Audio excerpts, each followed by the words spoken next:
Hello and welcome to this session. This is session 4 of Unit 4, Public Policy and Debt Management. So what we've done over the past 3 sessions is to look at public policy, what it is, and then some forms of public policy, the fiscal policy instrument and the monetary policy instrument. Right now we'll be looking at the debt management session of this unit. Right, so in this session, we'll be focusing on the meaning and the scope of public debt. So basically, what is public debt, and then what public debt is about.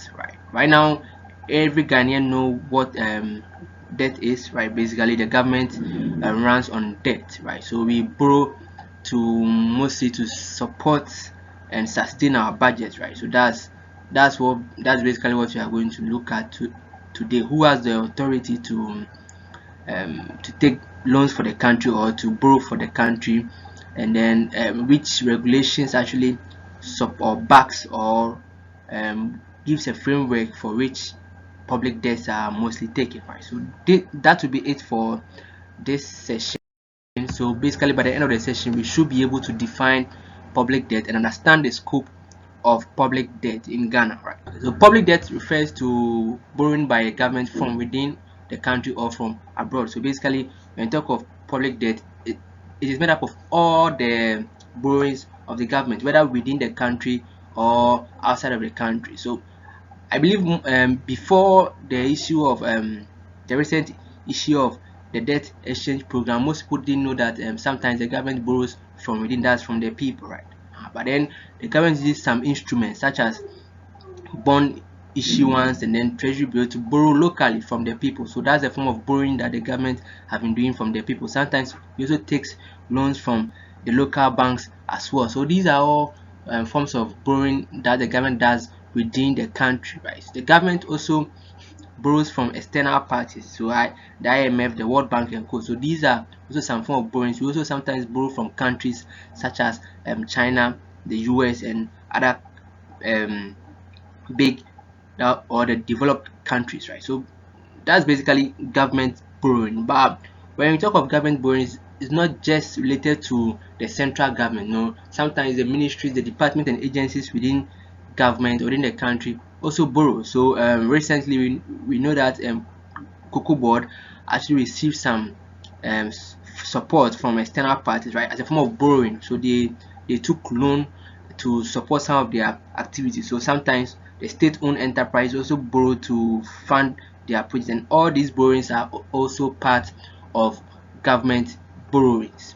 Okay, so why they need to borrow? Why does government borrow at all? Because we are saying the government takes money basically from taxes, right? So government taxes people to do its way. So we would expect that the government will do things within its means. That is, whatever it gets as revenue from taxes, the government should use that to actually finance whatever expenditure activities are. But then that is not the case, right? There may be other people, other things that the government might need to do, which would need extra funding from outside of the tax collection pays, right? So we are saying we are looking at some purpose of government borrowing according to the Public Financial Management Act 2016, Act 912, right?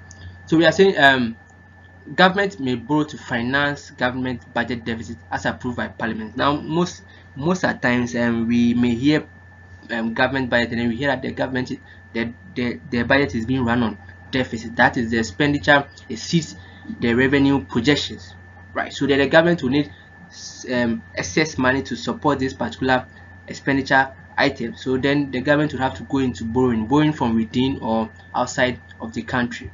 Right? The government may also need to borrow to build up and maintain a liquidity buffer at a level or range determined by the minister. So the government will have to have some short-term funds available at all times in order to be able to service some of its obligations or some of its debt, right? So that there should be a liquidity buffer which is being set by the minister, in this case the Minister of Finance, right? Also to lend funds to government agencies or any other entity as approved by Parliament. So the government also borrows to be able to lend money to the agencies and then some ministries or departments that are under the government's scope, right? And also to honor obligations under outstanding government guarantees, right? So if if the government has some loans which needs to be serviced, the government might also might have to go and take funds from elsewhere in order to service these loans that are due already, right? Also to refinance outstanding government borrowings also, right? So the government will also have to take money from elsewhere to refinance outstanding projects, and also projects that are stored. So the government might need money to to, to finance some of these projects. So mostly, in most cases, most of the government projects in Ghana, as we know, are being financed by external funds, right? So we always hear during the budget review that the government is going for this facility for this project, is going for this facility for that project, right? So that's what public debt is used basically for in the public sector space. Right, now let's consider the scope. What does public debt entail? What is the length of public debt? Who is responsible? And then at what length can it go? Right, we are saying that section 55 um, plus 1 of the Public Financial Management Act 2016, subject to the Constitution Article 181, provides that only the minister has the authority to raise a loan on behalf of the government, right? So this is clear that it is the responsibility of what? The minister to raise loans on behalf of the government. No other person than the Minister of Finance is responsible for raising loans on behalf of government. So the scope is saying that only the Minister of Finance has the authority to raise a loan on behalf of the government. So the minister does this by doing the various negotiations with any party whom they are going for the loan from, and after that goes to Parliament with the terms and conditions of the loan, and then seeks Parliament approval, right? So that's what basically is being done in raising loans for the government. The minister is the one responsible and has authority to raise the loan.